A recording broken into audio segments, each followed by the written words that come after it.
एक दिन अचानक आस्था के फोन पर एक अजनबी आदमी की कॉल आई और उसने बेहद घमंडी और बेहुदा लहजे में कहा, अगर तुमने कॉल काटी तो मैं तुम्हारे घर तक आ जाऊंगा।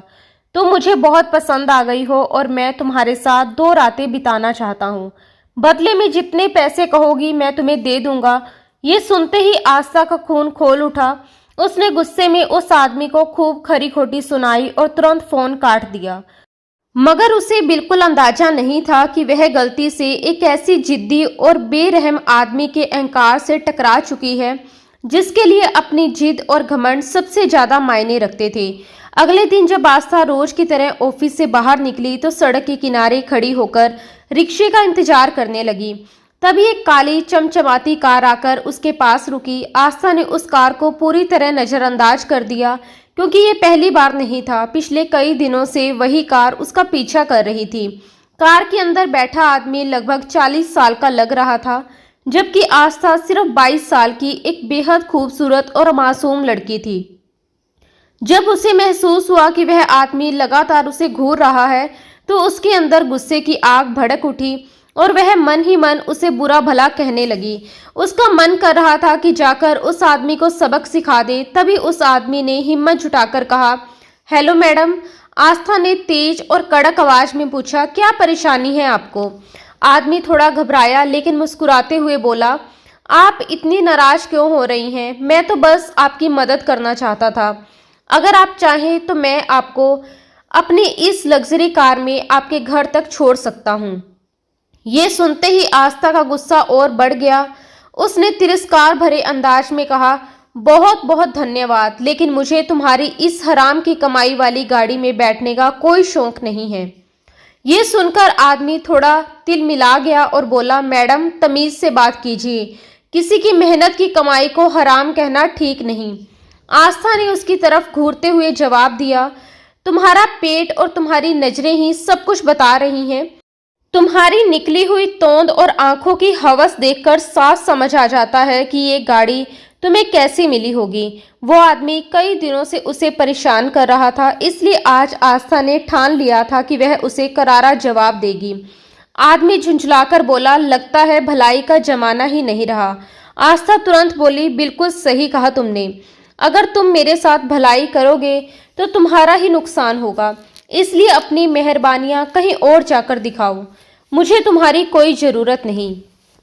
तभी उसका रिक्शा आ गया और वह तुरंत उसमें बैठ गई। उसे लगा कि अब उस आदमी से पीछा छूट गया, लेकिन जैसे ही उसकी नजर रिक्शे के साइड वाले शीशे पर पड़ी, उसका दिल धड़क उठा क्योंकि वही काली कार अब भी उसके पीछे आ रही थी।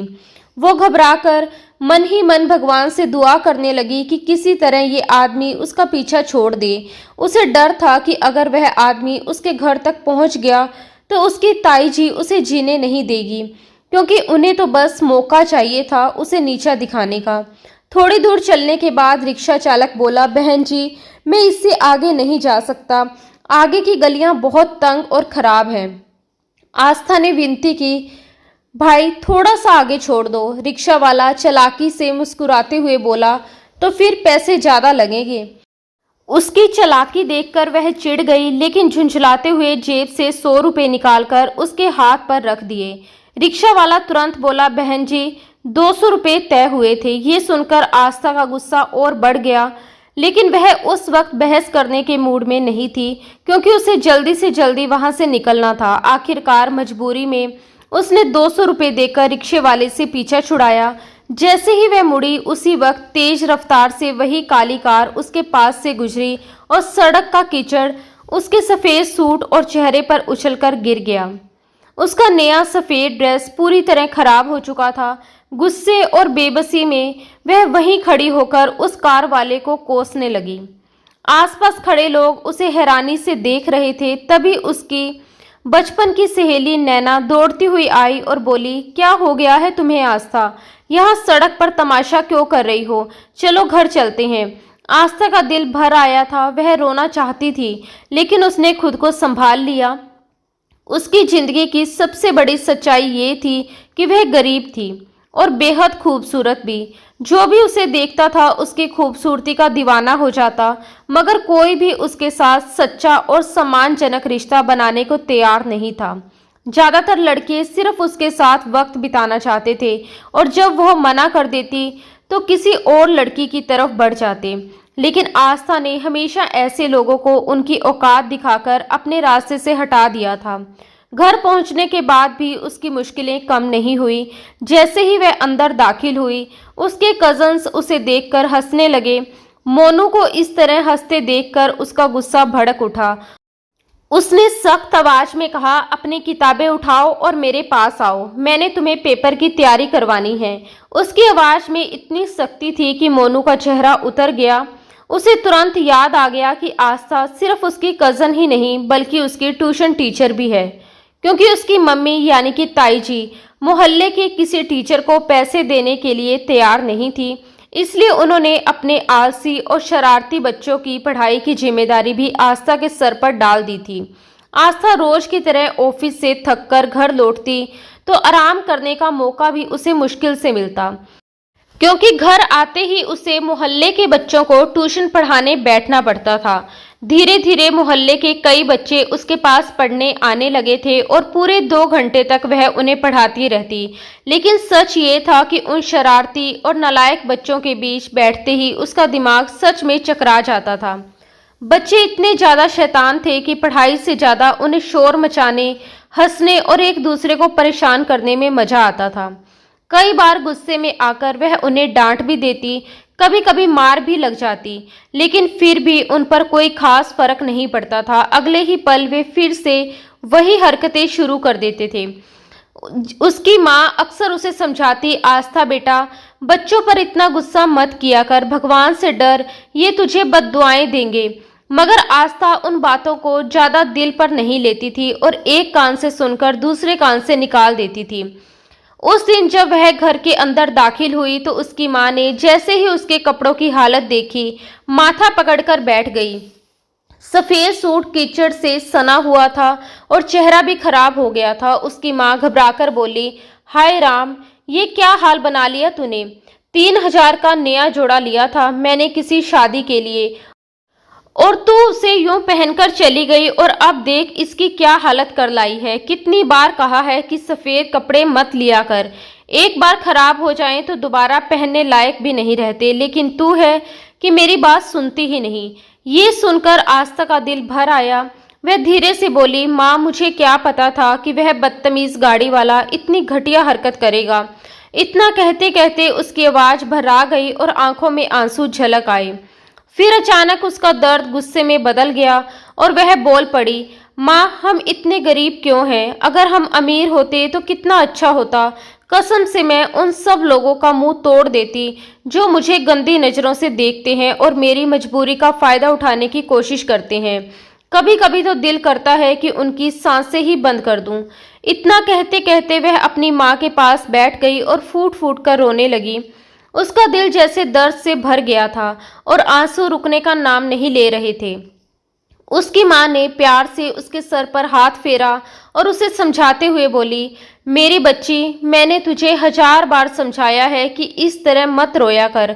हम किसी से कम नहीं हैं, भगवान की हम पर बड़ी कृपा है। जो जिंदगी हम जी रहे हैं ना, वही जिंदगी बहुत से लोगों का सपना होती है। हर जगह अच्छे और बुरे लोग मिलते हैं, लेकिन हमें अपने दिल को मजबूत रखना चाहिए। लेकिन आस्था अभी भी गुस्से से भरी हुई थी। वह बोली, माँ, उन लोगों के साथ बुरा क्यों नहीं होता? जब भी वे मुझे गंदी नजरों से देखते हैं तो दिल से यही दुआ निकलती है कि भगवान उनकी आंखें ही छीन ले ताकि वे किसी को देख ही ना सकें। उसकी माँ ने गहरी सांस ली और बोली, इसीलिए तो मैं तुझे कहती हूँ कि नौकरी छोड़ दे। आस्था तुरंत बोल उठी, अगर नौकरी छोड़ दूंगी तो खाएंगे क्या?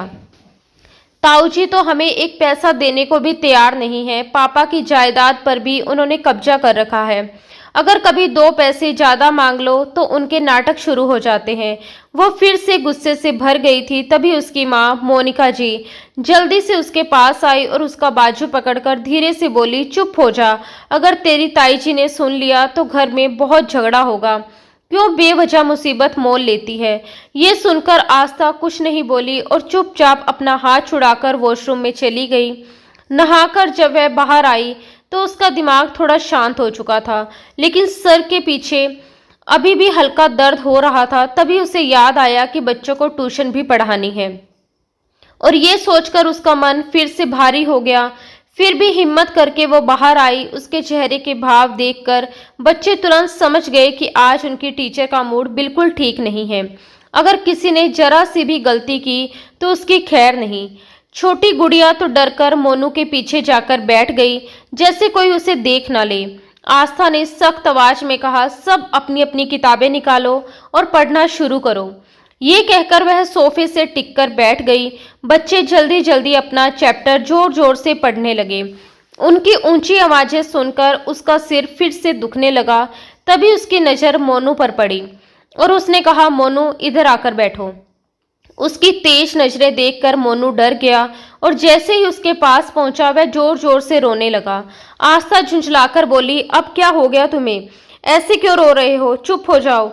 लेकिन उसकी रोने की आवाज इतनी तेज थी कि आस्था के कानों में दर्द होने लगा।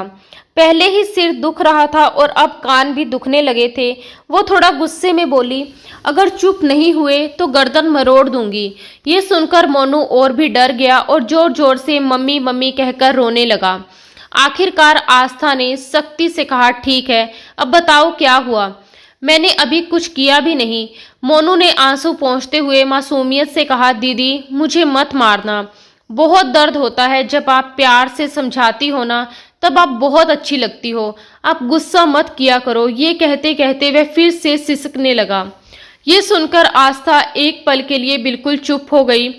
उसने गहरी सांस ली, फिर धीरे से मोनू का हाथ पकड़कर उसे अपने पास बिठा लिया और उसे सीने से लगा लिया। उसकी आंखों से 2-3 आंसू टूटकर मोनू के बालों में गिर पड़े। सच तो ये था कि वो इन बच्चों से नाराज नहीं थी। वो तो उन्हें प्यार से पढ़ाना चाहती थी, लेकिन जिंदगी की परेशानियां कभी कभी उसके अंदर इतनी बेचैनी भर देती थी कि वह चाहकर भी खुद को संभाल नहीं पाती थी। आस्था ने गहरी सांस ली और खुद को संभालते हुए कहा, अच्छा चलो अब रोना बंद करो। उस दिन पहली बार उसने अपने गुस्से पर काबू पाने की कोशिश की थी, जबकि सच तो ये था कि उसका मूड पहले से ही बेहद खराब था।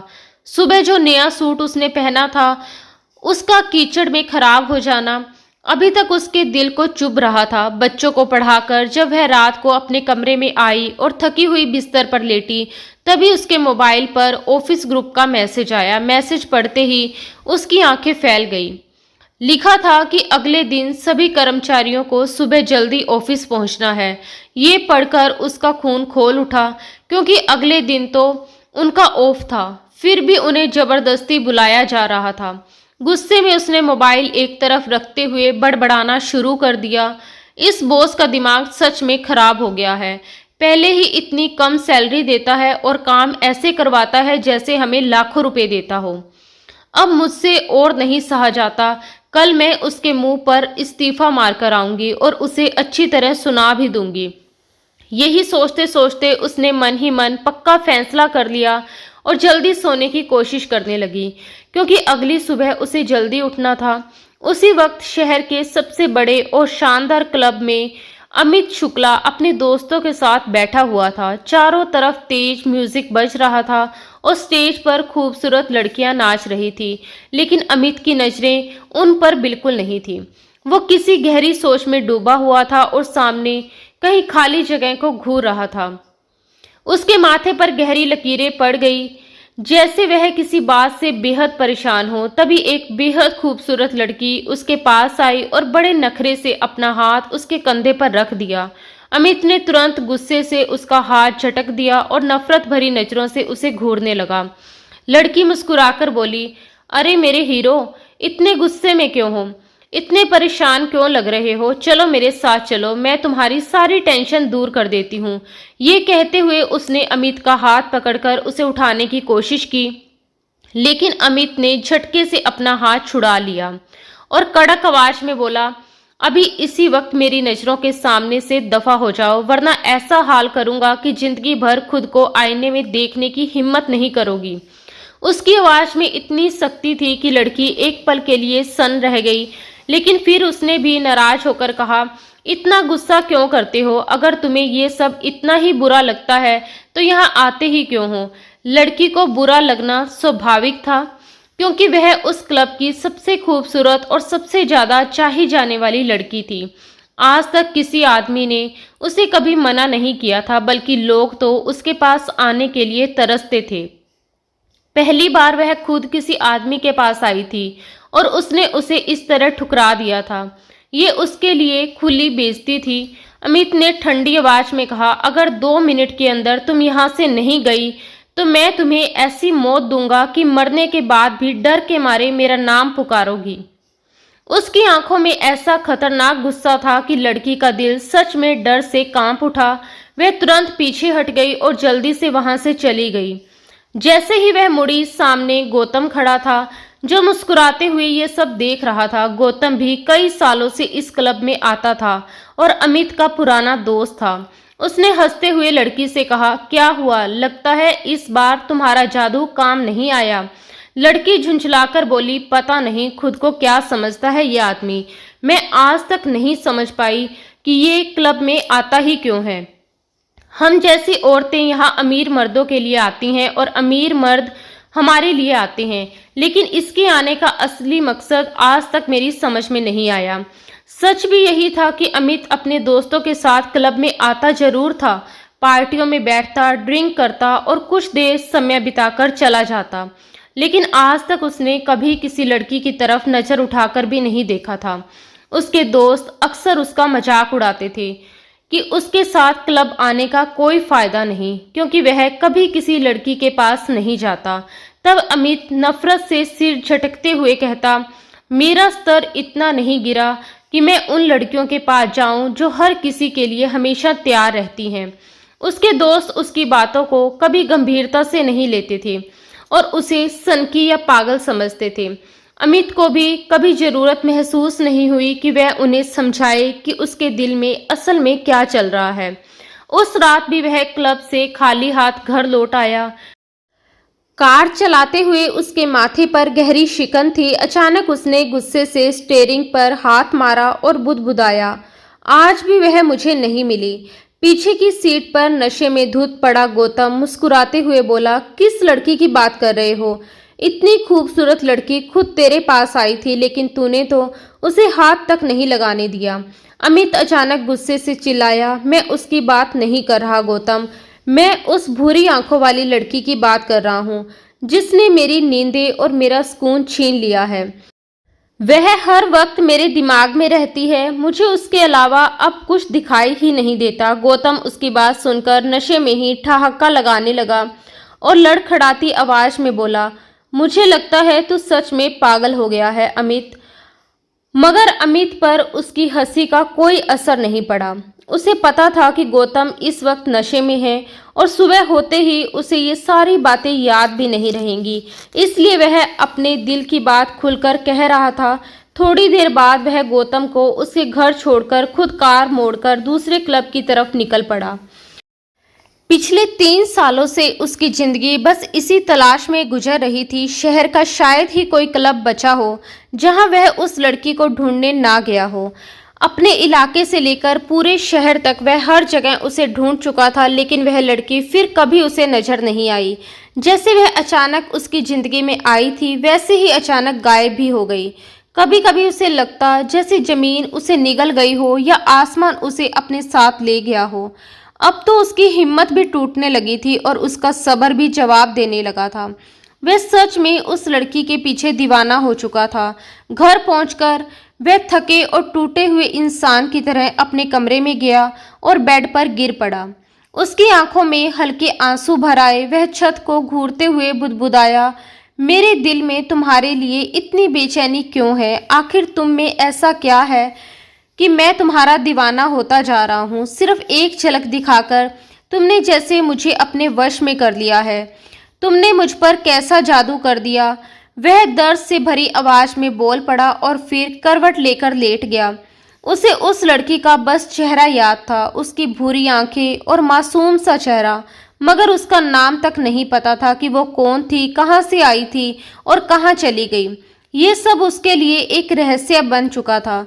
अब वह सिर्फ यही दुआ कर सकता था कि किस्मत उसे एक बार फिर उससे मिला दे। उधर अगली सुबह आस्था बहुत जल्दी उठ गई थी। पिछली रात वह ठीक से सो नहीं पाई थी, इसलिए उसके सर में तेज दर्द हो रहा था। आधी रात को उसकी सहेली काजल का फोन आ गया था।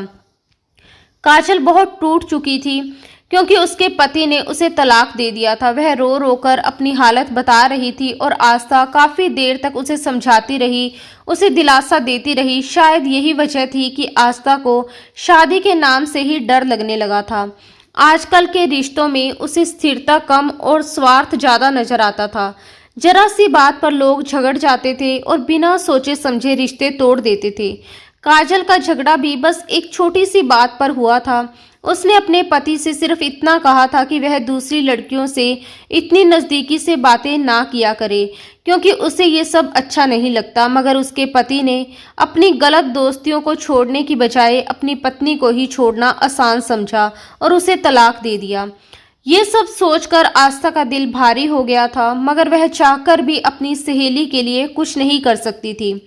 सुबह जल्दी जल्दी तैयार होकर वह ऑफिस पहुंची, लेकिन रास्ते की वजह से थोड़ी देर हो गई। जैसे ही वह अंदर गई, तुरंत उसे बॉस के कैबिन में बुला लिया गया। वह अपने गुस्से को दबाते हुए कैबिन में दाखिल हुई। सामने विवेक पांडे अपनी कुर्सी पर आराम से टिके बैठे थे और थोड़ी दूरी पर सोफे पर पवन आधा लेटा हुआ था। वह किसी जरूरी मीटिंग के सिलसिले में वहां आया हुआ था और पांडे साहब का कजन होने के साथ साथ उनका अच्छा दोस्त भी था। आस्था ने सीधे उनकी आंखों में देखते हुए कड़े लहजे में कहा, आपने मुझे बुलाया सर? आज उसके चेहरे से साफ दिख रहा था कि वह बिल्कुल भी नरमी के मूड में नहीं है। उसने तो पहले ही मन बना लिया था कि आज वह ये नौकरी छोड़ देगी और जाते जाते अपने दिल की सारी भड़ास भी निकाल देगी। पांडे साहब ने सख्त आवाज में पूछा, पहले ये बताइए कि आप लेट क्यों हैं? आस्था ने तुरंत जवाब दिया, सिर्फ 2 मिनट ही तो लेट हुई हूँ सर। उसके इस अंदाज को देखकर पवन हैरान रह गया। उसने शायद पहली बार किसी नाजुक सी दिखने वाली लड़की को अपने बॉस से इस तरह आंख मिलाकर बात करते देखा था। पांडे साहब ने माथा सहलाते हुए कहा, आप मुझसे इस लहजे में क्यों बात कर रही हैं? आस्था ने बिना झिझक जवाब दिया, मैं आपसे उसी लहजे में बात कर रही हूँ जिसमें मुझे बहुत पहले बात कर लेनी चाहिए थी, लेकिन मैंने हमेशा आपका सम्मान किया क्योंकि मुझे लगा कि आप उसके काबिल हैं। पांडे साहब नाराज होकर बोले, लगता है आपकी नींद अभी तक पूरी नहीं हुई, होश में तो हैं आप? आस्था ने तुरंत कहा, मैं बिल्कुल होश में हूँ। 2 मिनट लेट होने पर आप ऐसे सवाल पूछ रहे हैं जैसे मैं 2 घंटे देर से आई हूँ। पांडे साहब का चेहरा गुस्से से लाल हो गया। उन्होंने सख्ती से कहा, अगर आपने दोबारा मुझसे इस तरह बात की तो मैं आपको इस नौकरी से निकाल दूंगा। ये सुनकर आस्था के होठों पर हल्की सी तंज भरी मुस्कान आ गई। वो बोली, आप मुझे क्या निकालेंगे? मैं खुद ही इस्तीफा दे रही हूँ। मुझे भी कोई शौक नहीं इस 2 टके के ऑफिस में काम करने का। 3 महीनों से आपने मेरी सैलरी रोक रखी है और ऊपर से हमें ही डांटते हैं। जरा भी शर्म नहीं आती कि आपने कर्मचारियों के साथ कैसा व्यवहार करना चाहिए। वह बिना रुके बोलती चली गई, मेरी ही अकल पर पर्दा पड़ा था जो मैंने यहाँ काम करने का फैसला किया, लेकिन अब नहीं। आज और अभी इसी वक्त मैं आपकी इस नौकरी पर थूकती हूँ। मेरा इस्तीफा समझिए और आपकी ये कंपनी भी जाए भाड़ में। ये कहते ही उसने सामने रखी कुर्सी को हल्की ठोकर मारी और बिना पीछे देखे गुस्से में तेज कदमों से कैबिन से बाहर निकल गई। पांडे साहब कुछ पल तक वहीं खड़े उस दरवाजे को घूरते रह गए जो अभी अभी जोर से उनके मुंह पर बंद हुआ था। उनके चेहरे पर गुस्सा साफ दिखाई दे रहा था। उन्होंने झुंझलाते हुए कहा, तुमने देखा कितनी बदतमीज लड़की है ये। उनका दिमाग सच में गुस्से से गर्म हो चुका था। पवन आराम से सोफे पर बैठा ये सब देख रहा था। उसने धीमे मगर गंभीर लहजे में कहा, हाँ मैंने सब देखा, लेकिन ये बताओ क्या सच में तुमने उसकी 3 महीने की सैलरी रोक रखी थी? उसके सवाल में हल्का सा तंज भी था। ये सुनकर पांडे साहब थोड़े असहज हो गए और बोले, यार अब तुम भी मुझे मत सुनाओ। इतना कहकर उन्होंने जल्दी से अपना मोबाइल उठाया और अपने मैनेजर को कॉल मिलाई। घबराए हुए लहजे में बोले, अभी तुरंत मिस आस्था को रोको, उन्हें वापस मेरे ऑफिस में लेकर आओ। उनका गुस्सा शांत करने की कोशिश करो। हम उन्हें जाने नहीं दे सकते। वो हमारे लिए बहुत ज़रूरी हैं। हमारी कई बड़ी डील्स उनकी वजह से ही सफल हुई हैं। उन्हें ज़्यादा सैलरी का ऑफर भी दे दो, बाकी मैं संभाल लूँगा। अब तो पांडे साहब को ठंडे कमरे में भी पसीना आने लगा था। उनके हाथ पांव जैसे फूल गए थे, क्योंकि उन्हें अच्छी तरह पता था कि आस्था उनके बिजनेस के लिए कितनी अहम थी। अगर वह सच में नौकरी छोड़कर चली गई तो कंपनी को बड़ा नुकसान हो सकता था। उधर बाहर मैनेजर ने उसे रोकने की पूरी कोशिश की। उसने उसे ज्यादा सैलरी का लालच भी दिया, समझाने की कोशिश भी की, मगर आज आस्था किसी की सुनने के मूड में नहीं थी। वो अपना गुस्सा निकाल चुकी थी और अब उसे वहां रुकना अपनी इज्जत के खिलाफ लग रहा था। वह तेज कदमों से बाहर निकलकर पार्किंग एरिया में आ खड़ी हुई और गहरी गहरी सांसें लेने लगी। उसका दिल अभी भी गुस्से और दुख से भरा हुआ था। वह रोना नहीं चाहती थी, लेकिन फिर भी आंखों से आंसू चुपचाप गालों पर बहने लगे। उसके पास कोई दूसरी नौकरी भी नहीं थी, मगर अब वह उस जगह पर वापस जाकर अपनी इज्जत को और ठेस नहीं पहुंचाना चाहती थी। तभी पीछे से एक अनजान मर्द की आवाज आई। ये आवाज पवन की थी। रोने से क्या फायदा, जब तुमने खुद अपनी मर्जी से नौकरी छोड़ी है और दिल का गुस्सा भी निकाल दिया है। ये सुनकर आस्था ने हैरानी से पीछे मुड़कर देखा। थोड़े दूर एक अनजान आदमी खड़ा था। वह सीधे उसकी तरफ नहीं देख रहा था, बल्कि पास खड़ी एक कार को घूर रहा था। आस्था ने उसकी बात को नजरअंदाज किया और वहां से जाने लगी। लेकिन तभी वह फिर बोला, अगर तुम चाहो तो मैं तुम्हें नौकरी दे सकता हूँ। मैंने तुम्हारे काम के बारे में काफ़ी कुछ सुना है। तुम वाकई ही काबिल लड़की हो। बिजनेस में दोस्ती या दुश्मनी नहीं होती, वहाँ सिर्फ फ़ायदा देखा जाता है। अगर तुम मेरे काम में फ़ायदा पहुँचा सकती हो तो तुम मेरे लिए अहम हो। तुम्हारी निजी जिंदगी से मुझे कोई मतलब नहीं। मुझे सिर्फ अपने बिजनेस और मुनाफे से मतलब है। अगर तुम चाहो तो ये ऑफर अभी भी तुम्हारे लिए है। इतना कहकर उसने अपनी जेब से एक कार्ड निकाला और उसकी तरफ बढ़ा दिया। ये मेरा कार्ड है, वहाँ तुम्हें अच्छी सैलरी भी मिलेगी। ये कहकर वह बिना उसकी तरफ देखे लंबे कदमों से वहां से चला गया। आस्था कुछ पल तक वहीं खड़ी उसकी जाती हुई पीठ को देखती रह गई। उसके मन में उथल पुथल मच गई थी। वह समझ नहीं पा रही थी कि उसे ये ऑफर स्वीकार करना चाहिए या नहीं। काफी देर बाद वह घर लौट आई, मगर घर पहुंचते ही उसे लगा जैसे वहां कोई तूफान मचा हुआ हो। उसकी माँ रो रो कर बुरी हालत में बैठी थी और उसकी बड़ी बहन रोशनी उन्हें संभालने की कोशिश कर रही थी। आस्था ने घबराकर पूछा, क्या हुआ? आप लोग इतने परेशान क्यों हैं? और मनोज जीजू कहाँ हैं? दरअसल उसके भांजे को दिल की बीमारी थी और इलाज के लिए बहुत पैसे चाहिए थे। उसकी बहन इसी वजह से माँ के पास मदद मांगने आई थी। ये सुनकर आस्था कुछ पल के लिए चुप रह गई। फिर उसने दुखी होकर कहा, तुम जानती हो हमारे पास तो खुद एक फूटी कौड़ी भी नहीं है।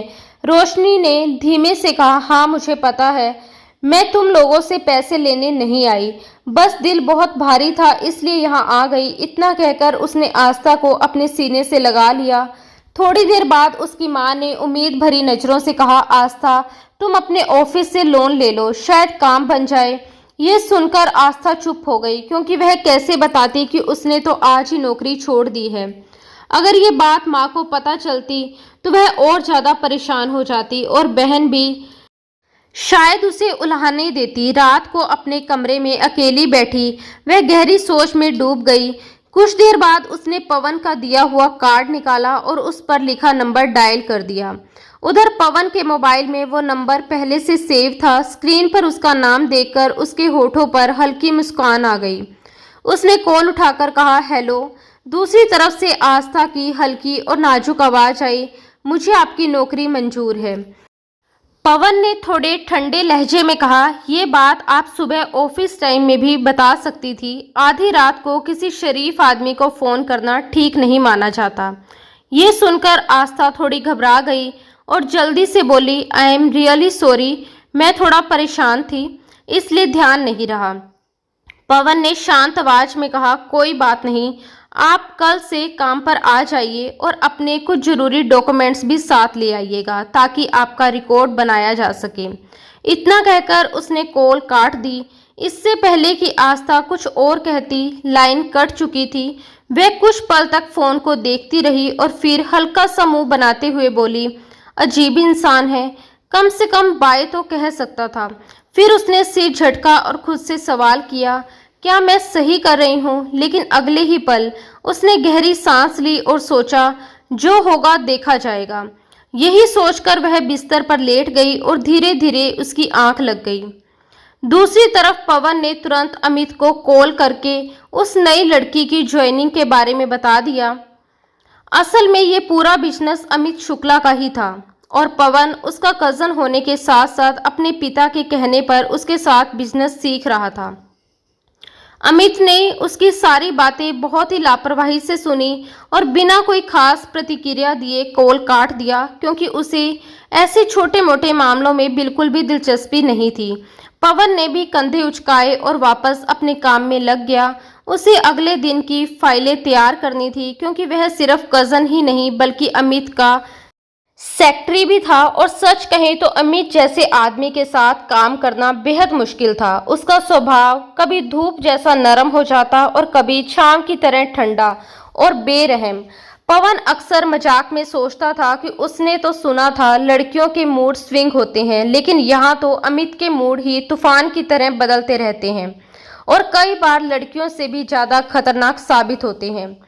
अगर अपने पिता की बात का मान ना रखना होता तो वह शायद कभी अमित के साथ काम करना स्वीकार ही नहीं करता। अमित अपने परिवार का सबसे कामयाब बिजनेसमैन था और अब राजनीति की दुनिया में भी कदम रख चुका था। सच तो ये था कि उसे बिजनेस से ज्यादा राजनीति और ताकत का नशा पसंद था। जमींदार परिवार में पला बड़ा होने की वजह से उसने हमेशा खुद को दूसरों से ऊपर ही समझा था। उसने कभी झुकना नहीं सीखा था और ना ही किसी की राय को ज्यादा अहमियत देता था। उसके लिए उसकी अपनी इच्छा ही सबसे बड़ी सच्चाई थी। जो भी उससे असहमत होता उसे रास्ते से हटाने में वह एक पल भी नहीं लगाता था। यही उसकी पर्सनैलिटी का सबसे खतरनाक पहलू था। अगर कोई चीज उसे पसंद आ जाती तो वह उसे अपनी मलकियत समझने लगता और उसे पाने के लिए किसी भी हद तक जा सकता था। मगर जैसे ही वह चीज उसे मिल जाती, उसकी नज़र में उसकी कीमत खत्म हो जाती, फिर चाहे वह कोई इंसान हो या कोई कीमती चीज। अमित तुझसे ऐसे मुंह मोड़ लेता जैसे उसने उसे कभी चाहा ही नहीं। इधर घर में भी हालात आसान नहीं थे। रोशनी अपने बीमार बेटे को लेकर माँ के घर आकर रहने लगी थी, जबकि उसका पति मनोज हर तरफ भाग दौड़ कर पैसों का इंतजाम करने की कोशिश कर रहा था। उधर आस्था को भी नई नौकरी के पहले ही दिन ऑफिस से लोन मांगने का ख्याल अजीब लग रहा था। उसे डर था कि अगर वह ऐसा करेगी तो पवन उसके बारे में क्या सोचेगा। इन्हीं उलझनों में डूबी वह अगले दिन नए ऑफिस पहुंची। जैसे ही उसने उस बिल्डिंग को देखा, उसकी आंखें हैरानी से फैल गई। वो एक बहुत ही बड़ी और शानदार बिल्डिंग थी। उसने अपनी जिंदगी में इससे पहले इतना सजा धजा और आधुनिक ऑफिस कभी नहीं देखा था। अब तक वह छोटे छोटे दफ्तरों में काम करती आई थी, जहां मुश्किल से एक हीटर या एसी होता था, वो भी सिर्फ बॉस के कमरे में। बाकी कर्मचारी सर्दियों में ठंड से कांपते या गर्मियों में पसीने से तर होकर पूरा दिन गुजार देते थे। लेकिन यहाँ तो हर कैबिन में एसी लगा हुआ था। सब कुछ बेहद व्यवस्थित और शानदार लग रहा था। वो धीरे धीरे चलती हुई पवन के ऑफिस में पहुंची। पवन ने मुस्कुराते हुए उसका स्वागत किया और कहा, मैं थोड़ी देर में आपको बॉस से मिलवाऊंगा, फिलहाल आप बाहर जाकर बैठिए। उसका लहजा बिल्कुल प्रोफेशनल और शालीन था। आस्था ने हल्का सा सिर हिलाया और बाहर निकल आई। तभी सामने से आते हुए एक आदमी से वह टकराते टकराते बची और बिना उसकी तरफ देखे साइड से निकल गई। उधर अमित उस लड़की की जाती हुई पीठ को कुछ पल तक घूरता रह गया। उसे हैरानी हुई कि किसी ने उसे इस तरह अनदेखा कर दिया। वह उसका चेहरा तो नहीं देख पाया था, लेकिन उसके साधारण कपड़े और सादे हाव भाव देखकर उसने अंदाजा लगा लिया कि वह किसी मिडिल क्लास परिवार की लड़की है। और सच तो ये था कि जब भी मिडिल क्लास की लड़कियां उसे नज़रअंदाज करती या एटीट्यूड दिखाती तो उसे अंदर से चिढ़ होती थी। वो अक्सर उनका मजाक उड़ाता था और सोचता था कि उनकी असली औकात इतनी नहीं होती जितना वे खुद को दिखाती हैं। वो सिर झटककर अपने ऑफिस में चला गया। अंदर पहुंचकर उसने देखा कि पवन उसकी कुर्सी पर बैठा हुआ है। ये देखकर उसका चेहरा गुस्से से तमतमा गया। उसने तीखे लहजे में कहा, तुम यहाँ क्या कर रहे हो? क्या अपनी हैसियत भूल गए हो? पवन तुरंत उठ खड़ा हुआ और बोला, आई एम रियली सॉरी। मैं दरअसल उसी लड़की का इंटरव्यू ले रहा था जिसके बारे में मैंने आपको कल बताया था। अमित ने कड़े लहजे में कहा, ये काम तुम किसी और ऑफिस में भी कर सकते थे। दोबारा मुझे मेरी कुर्सी पर बैठे मत दिखना, वरना मुझसे बुरा कोई नहीं होगा। इतना कहकर वह खुद कुर्सी पर बैठ गया। पवन चुपचाप सामने खड़ा हो गया। कुछ पल बाद उसने धीरे से कहा, तुम आज कुछ परेशान लग रहे हो। अमित ने तुरंत जवाब दिया, मेरी चिंता करने की जरूरत नहीं है।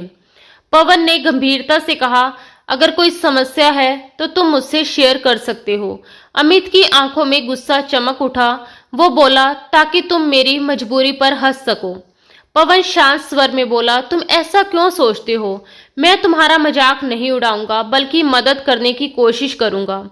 अमित ने ठंडे स्वर से कहा, अमित शुक्ला को किसी की मदद की जरूरत नहीं होती। वो अपने मसले खुद हल करना जानता है। इसलिए अपनी सहानुभूति अपने पास ही रखो। और हाँ, उस लड़की को 1 हफ्ते बाद मेरे पास भेजना। अभी मेरे पास ज्यादा समय नहीं है। मुझे टूर के सिलसिले में दुबई भी जाना है। पवन ने सिर हिलाकर कहा, ठीक है, जैसा तुम कहो। तभी अमित ने जाते जाते सख्त आवाज में कहा, और एक बात याद रखना, ऑफिस में मुझे सिर्फ बॉस कहकर बुलाया करो। यहाँ हमारा कोई पारिवारिक रिश्ता नहीं है। यहाँ मैं तुम्हारा बॉस हूँ और तुम मेरे सेक्रेटरी, समझे? ये कहकर वह उंगली से इशारा करते हुए बाहर निकल गया और पवन चुपचाप उसे जाता हुआ देखता रह गया। पिछले कुछ समय से अमित का व्यवहार काफी बदल गया था। वह पहले की तरह घर पर समय नहीं बिताता था, बल्कि ज्यादातर बाहर ही रहता था। पवन को ये बात अजीब लगी, इसलिए एक दिन उसने चुपचाप उसका पीछा किया। वह हैरान रह गया जब उसने देखा कि अमित हर बार सीधे क्लब ही जाता है और देर रात तक वहीं रहता है। और पवन के मन में कई बार ख्याल आया कि इस बारे में अमित के पिता को बता दे, लेकिन वह डर जाता था। उसे मालूम था कि अगर अमित को जरा भी शक हो गया कि उसने चुगली की है तो वह उसकी जिंदगी बेहद मुश्किल बना सकता है। इसी बीच 1 हफ्ता गुजर गया और आस्था लगातार उसी ऑफिस में काम करती रही, लेकिन अमित को ये जरा भी अंदाजा नहीं था जिस लड़की को वह पिछले 3 सालों से पागलों की तरह तलाश कर रहा है, वह उसी के ऑफिस में काम कर रही है और उसी के अधीन है। एक दिन जब आस्था लिफ्ट में चढ़ी तो उसे लगा कि वह उसमें अकेली है, जबकि असल में लिफ्ट के दूसरे कोने में अमित पहले से खड़ा था। आस्था अपने ही ख्यालों में खोई धीरे धीरे बड़बड़ाने लगी, पता नहीं मेरा बॉस कैसा होगा। मीरा तो कह रही थी कि वह बहुत ही खड़ूस इंसान है।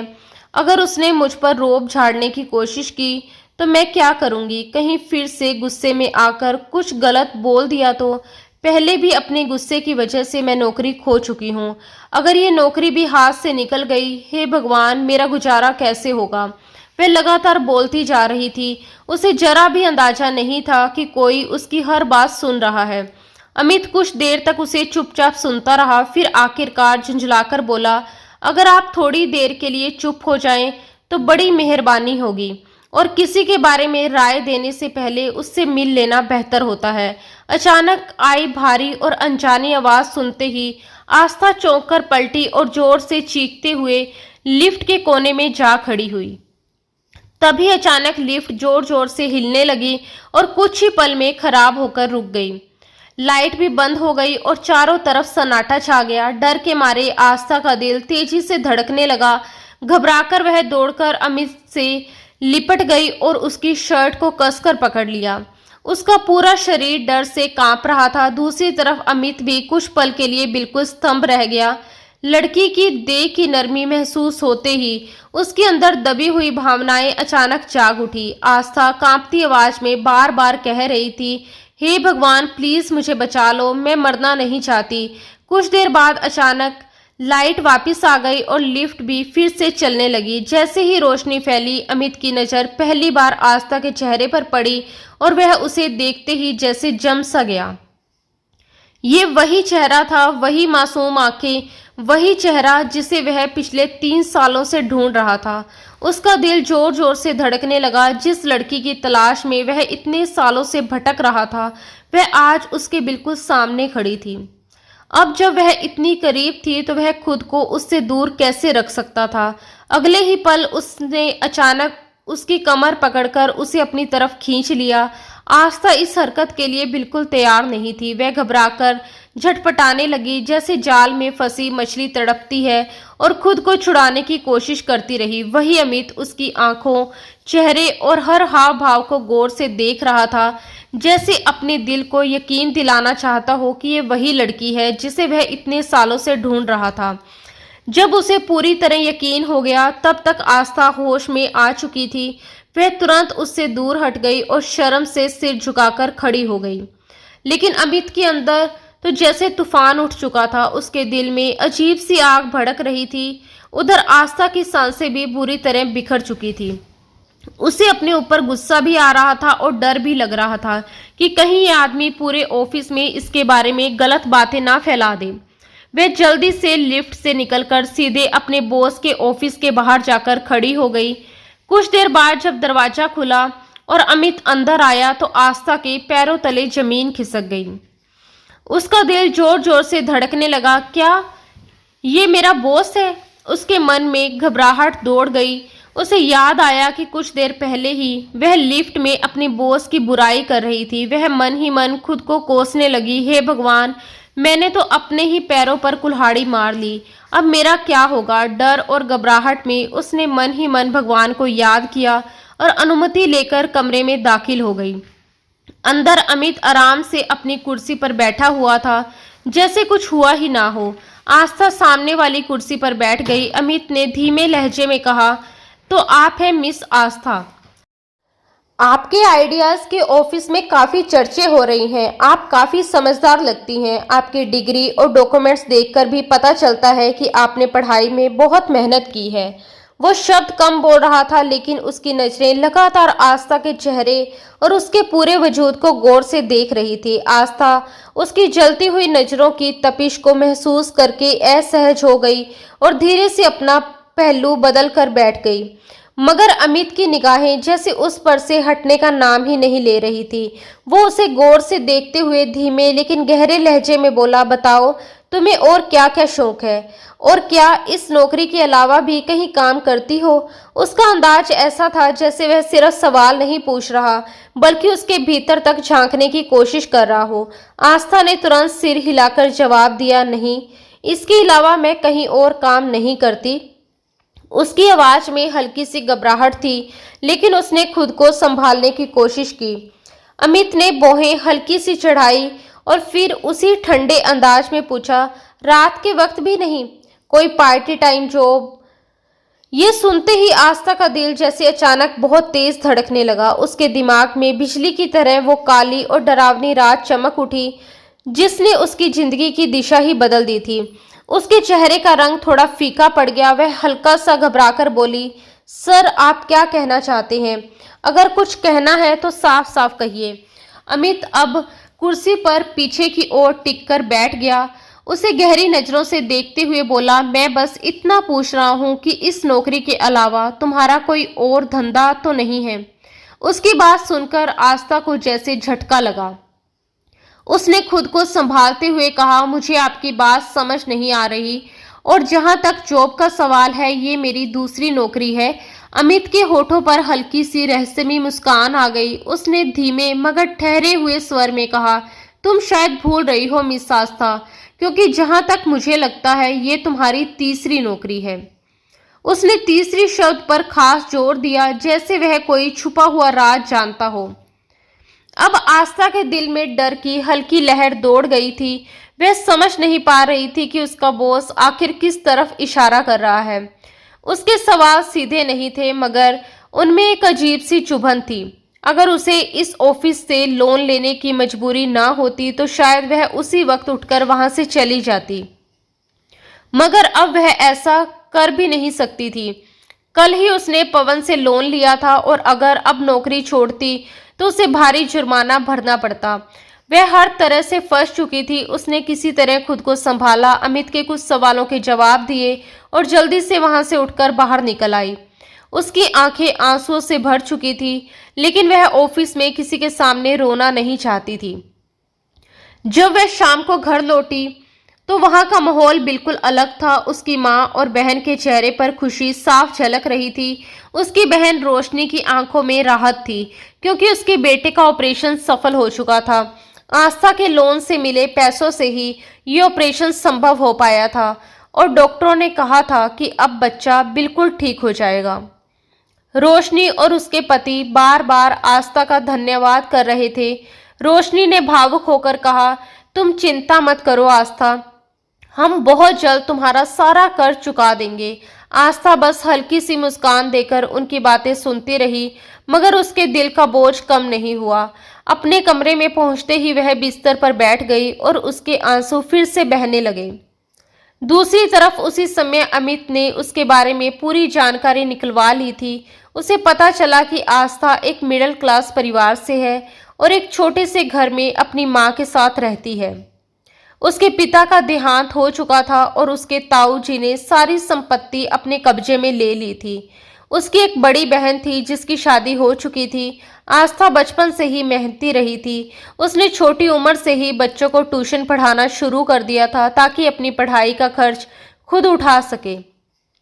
बाद में वह एक अकेडमी में भी पढ़ाने लगी थी, लेकिन उसकी जिंदगी में एक ऐसा अध्याय भी था जो अंधेरे से भरा हुआ था और उस अध्याय के बारे में दुनिया में सिर्फ एक ही इंसान जानता था, अमित। 3 साल पहले की एक रात, एक ऐसी रात जिसे याद करते ही आज भी आस्था का दिल कांप उठता था। उस समय उसे पैसों की बहुत जरूरत थी, क्योंकि वह यूनिवर्सिटी में दाखिला लेना चाहती थी। पढ़ाई उसका सपना था, लेकिन फीस के लिए पैसे कम पड़ रहे थे। बचपन से ही उसने अपनी पढ़ाई का खर्च खुद उठाया था, कभी ट्यूशन पढ़ाकर, कभी छोटे मोटे काम करके। मगर उसी दौरान एक महीना वह बीमार पड़ गई और पढ़ा नहीं सकी। इसी वजह से उसकी आमदनी रुक गई और उसकी परेशानी बढ़ गई। तभी उसकी कॉलेज की एक दोस्त ने उसे कहा कि मेरे पास तुम्हारे लिए एक जॉब है, तुम्हें बस एक होटल में जाना होगा, वहां 1 घंटे के हिसाब से पैसे मिलेंगे। रात की ड्यूटी होगी, लेकिन मैं भी तुम्हारे साथ रहूंगी।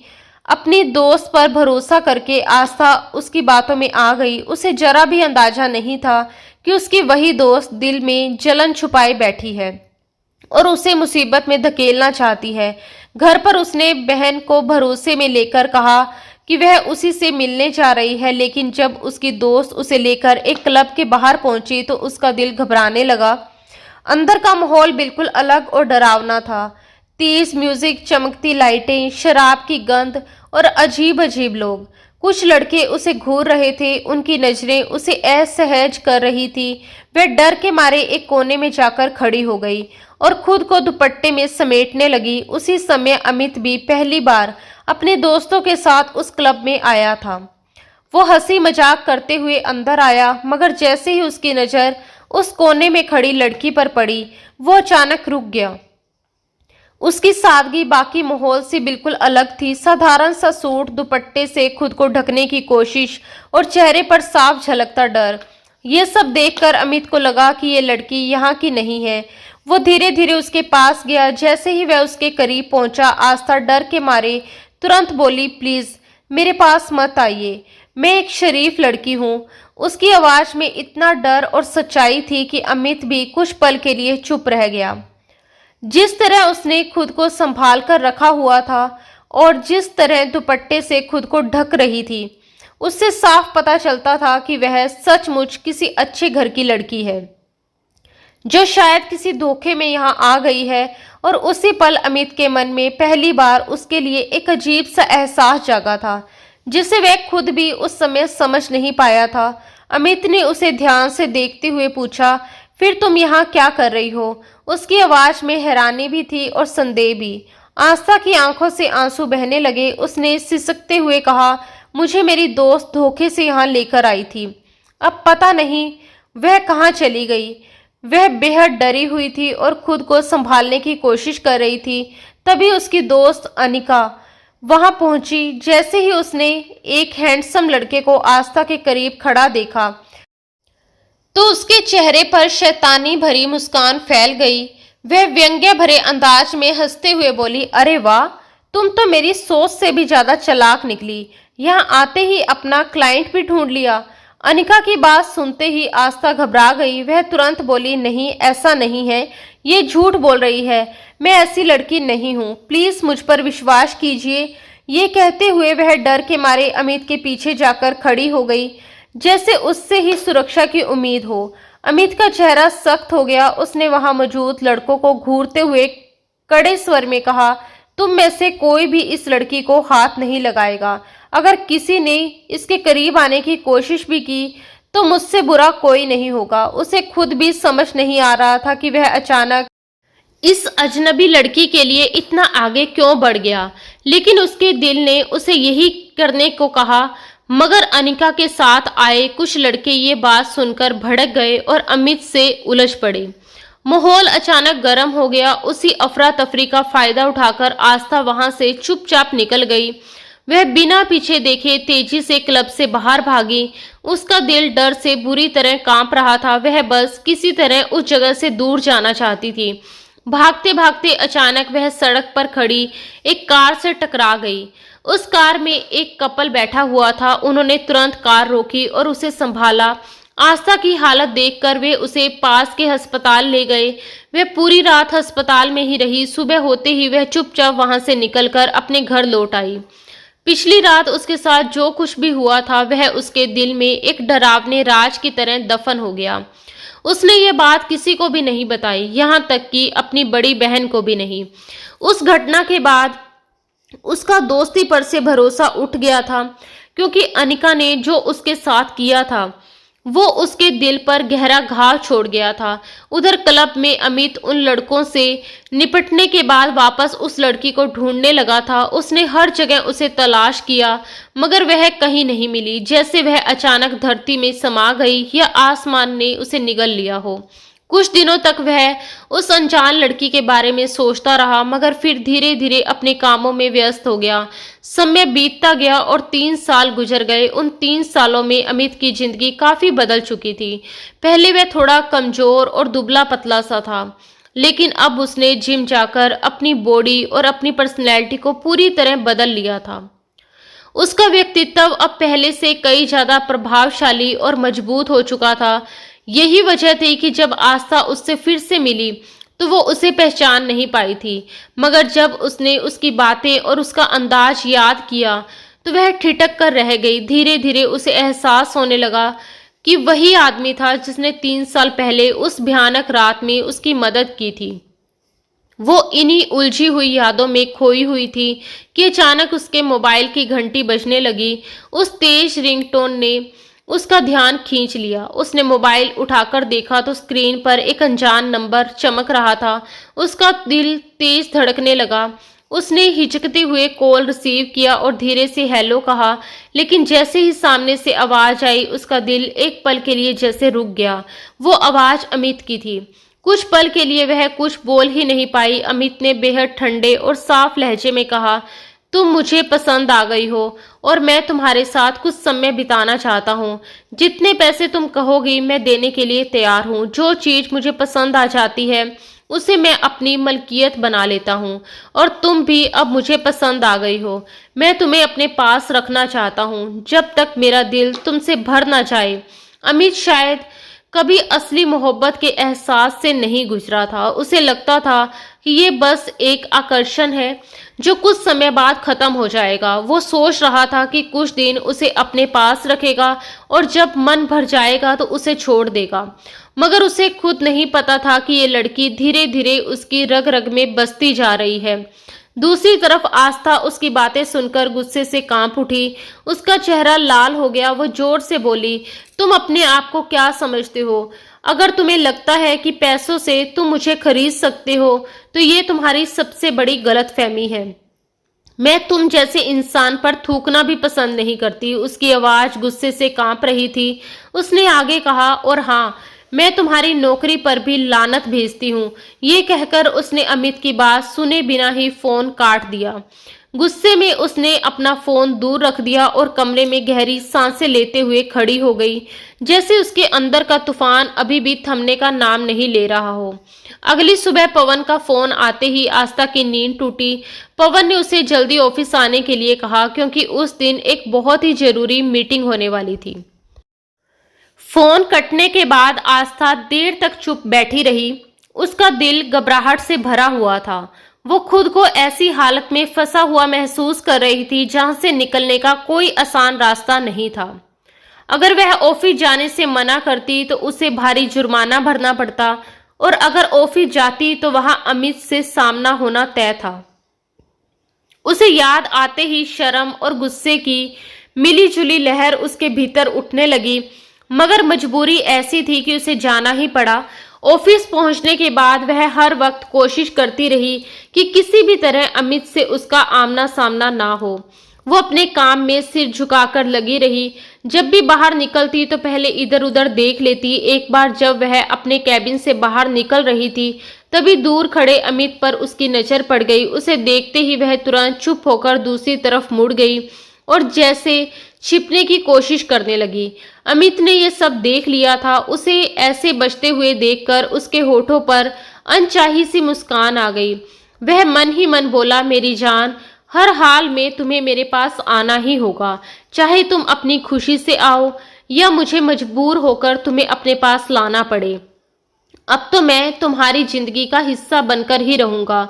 उस दिन जब शाम को आस्था ऑफिस से बाहर निकली और फुटपाथ पर चढ़ने लगी, तभी अचानक एक काले रंग की कार उसके पास आकर रुकी। उसे संभलने का मौका तक नहीं मिला। किसी ने अचानक उसका हाथ पकड़ा और जोर से उसे कार के अंदर खींच लिया। वो जोर जोर से विरोध करती रही, मगर तभी किसी ने उसकी नाक पर रुमाल रख दिया। कुछ ही पल में उसकी आंखों के सामने अंधेरा छा गया और वह बेहोश हो गई। जब उसे दोबारा होश आया तो उसने खुद को एक कुर्सी पर बैठा पाया। उसके हाथ पांव रस्सियों से बंधे हुए थे। सामने ही सोफे पर अमित आराम से बैठा सिगार जला रहा था। जैसे ही उसकी नजर आस्था पर पड़ी, उसके होठों पर धीमी सी मुस्कान आ गई। वह धीरे धीरे उठकर उसकी ओर बढ़ा और बोला, तुम्हें होश में देखकर मुझे बहुत खुशी हो रही है प्यारी लड़की। आस्था ने उसे देखते ही तुरंत अपना चेहरा दूसरी तरफ घुमा लिया। अमित ने आगे बढ़कर उसके चेहरे को अपने हाथों में पकड़ लिया और जबरदस्ती उसका रुख अपनी ओर कर लिया। आस्था की आवाज कांप रही थी, फिर भी उसने हिम्मत करके कहा, मुझे यहाँ से जाने दो प्लीज। वो उसके सामने झुकना नहीं चाहती थी, मगर हालात ने उसे मजबूर कर दिया था। उसकी आंखों में आंसू भर आए। वह बोली, तुम मुझे जैसी लड़की समझ रहे हो मैं वैसी बिल्कुल नहीं हूँ। मैं एक इज्जतदार परिवार से हूँ और एक शरीफ लड़की हूँ। शरीफ लड़कियां क्लब में जाकर किसी का दिल नहीं बहलाती। वह मेरी जिंदगी की सबसे बड़ी गलती थी और आज भी मैं उस पर पछता रही हूँ। मुझे धोखा दिया गया था, मुझे फंसाया गया था। मैं अपनी मर्जी से वहां नहीं गई थी। मुझे पैसों की जरूरत थी और मेरी मजबूरी का फायदा उठाकर मेरा इस्तेमाल करने की कोशिश की गई थी। इतना कहते कहते वह फूट फूट कर रोने लगी। फिर गुस्से और दर्द से भरी आवाज में बोली, और ये सब एक अमीर घर की लड़की ने ही मेरे साथ किया था, इसलिए मुझे अमीर लोगों से सख्त नफरत है। तुम लोग हमारी मजबूरियों का फायदा उठाते हो। तुम्हें हम गरीबों की इज्जत से खेलने से क्या मिलता है? क्या तुम लोगों को जरा भी भगवान का डर नहीं लगता? आखिर हमने तुम्हारा क्या बिगाड़ा है? उसके आंसू लगातार गिर रहे थे और हर शब्द जैसे किसी धारदार हथियार की तरह अमित के दिल को चीर रहा था। कमरे में कुछ देर तक गहरी खामोशी छाई रही। अमित कुछ नहीं बोला, वह बस उसे देखता रहा। आखिरकार कुछ देर बाद आस्था ने धीरे से कहा, प्लीज मुझे यहाँ से जाने दो, मेरी माँ परेशान होगी। अमित ने गहरी सांस ली और शांत आवाज में बोला, ठीक है, मैं तुम्हें यहाँ से जाने दूंगा, लेकिन मेरी एक शर्त है।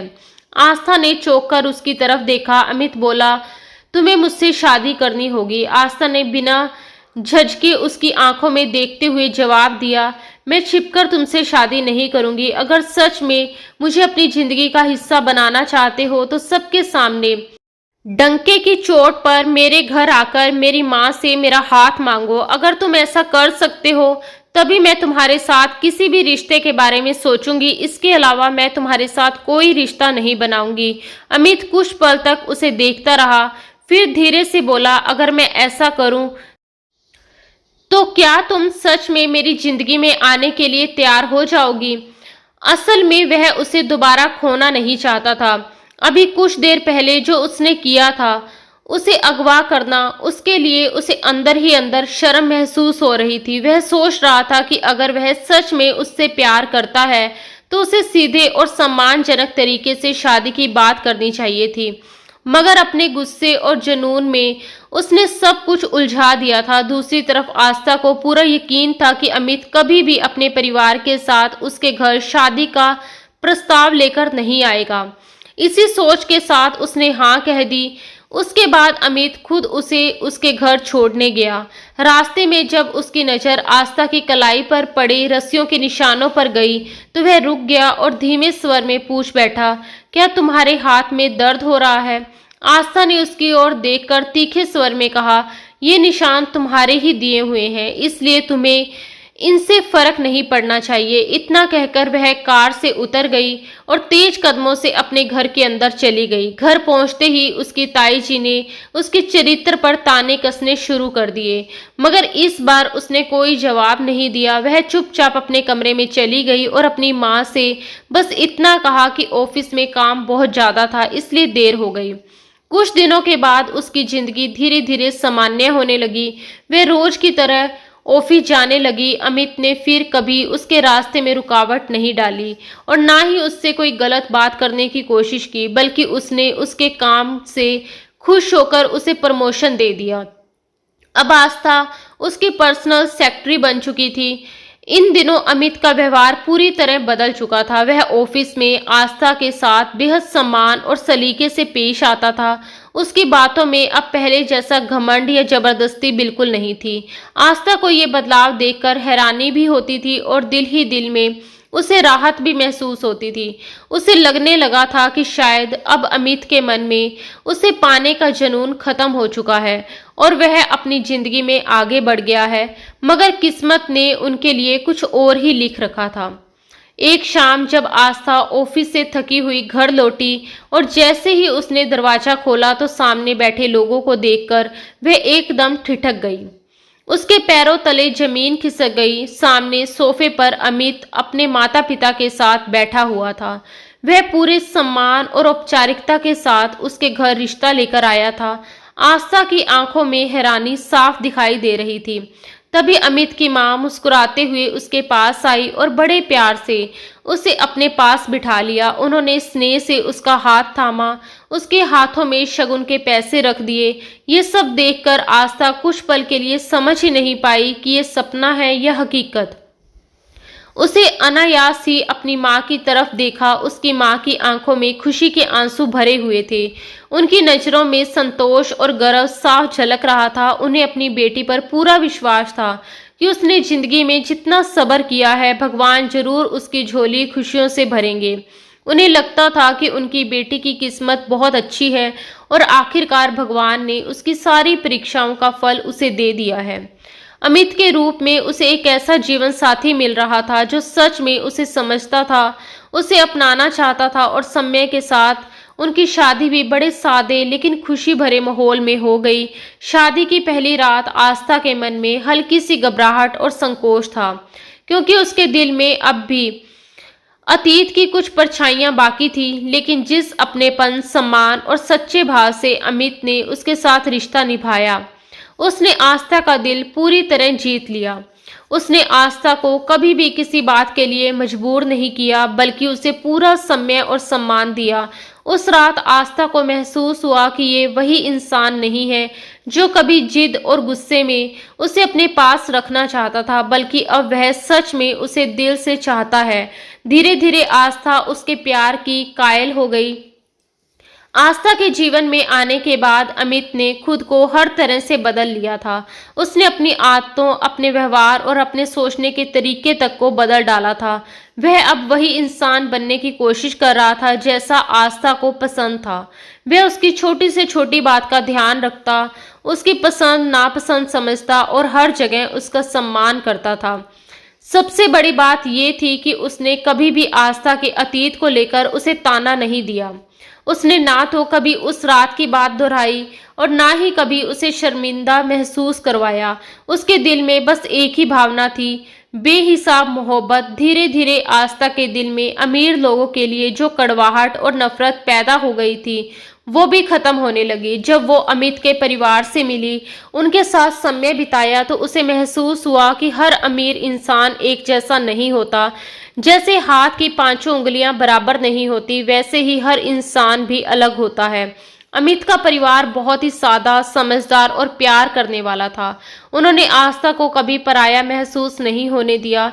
एक दिन अमित ने मुस्कुराते हुए आस्था को वह राज भी बताया जो उसके दिल में इतने सालों से छुपा हुआ था। उसने कहा कि क्लब में उस रात मिलने के बाद वह उसे कभी भूल नहीं पाया था। उसके जाने के बाद वह कई दिनों तक बेचैन रहा। फिर वह लगातार 3 सालों तक उसी क्लब के चक्कर लगाता रहा, लेकिन वहां जाकर वह किसी भी लड़की से बात नहीं करता था, ना ही किसी की तरफ ध्यान देता था। वह सिर्फ इस उम्मीद में वहां जाता था कि शायद एक दिन उसे आस्था फिर से दिखाई दे जाए। उसने हंसते हुए कहा कि लोग उसे पागल समझते थे क्योंकि वह घंटों वहां बैठा रहता, मगर उसकी नजरें बस दरवाजे पर टिकी रहती थी। वह अपने दिल के हाथों मजबूर था क्योंकि वही जगह थी जहां उसने पहली बार आस्था को देखा था। उसे लगता था कि शायद किस्मत एक दिन फिर उसे उससे मिलवा दे, और आखिरकार किस्मत ने वही किया। आज वह हमेशा के लिए उसकी जिंदगी का हिस्सा बन चुकी थी। वह अक्सर भगवान का धन्यवाद करता था कि उन्होंने उसे वह लड़की दे दी जिसके बिना उसकी जिंदगी अधूरी थी। उसके लिए आस्था सिर्फ उसकी पत्नी नहीं थी, बल्कि उसकी किस्मत, उसकी खुशी और उसकी पूरी दुनिया बन चुकी थी। दोस्तों, हमारी आज की कहानी आपको कैसी लगी, ये हमें कमेंट बॉक्स में ज़रूर बताइए। अगर ये कहानी आपको पसंद आई हो तो इसे लाइक करना बिल्कुल ना भूलें। आपके लाइक और कमेंट हमें और भी अच्छी और दिलचस्प कहानियाँ लाने के लिए प्रेरित करते हैं। ऐसी ही नई नई रोमांटिक, दिल को छू लेने वाली कहानियाँ सुनने के लिए हमारे चैनल के साथ जुड़े रहिए। हम कोशिश करते हैं कि हर बार आपके लिए एक नई और प्यारी कहानी लेकर आएं। तो दोस्तों, आज के लिए बस इतना ही। अब आपसे मुलाकात होगी अगली किसी नई रोमांटिक और दिलचस्प कहानी के साथ। तब तक अपना ख्याल रखिए और खुश रहिए। धन्यवाद दोस्तों। राधे राधे।